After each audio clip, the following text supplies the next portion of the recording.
Ito, naglilinis si Isaac ng mags. Ng car, ng kuruma ni Papa.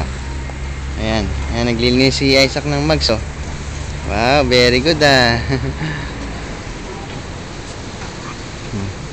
Yan si Isaac ng mags, oh.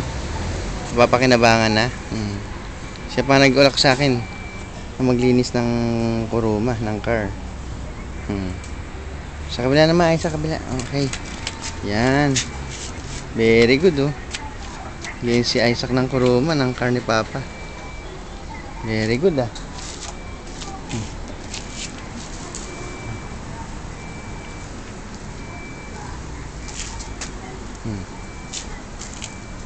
Tapos lalagyan ni Papa ng area mamaya, Isaac. Wari? Tapos na? Okay, sige. Ako na mag-ano. Dali lang. Oh, sabi mo, ganun. Okay, thank you, Isaac.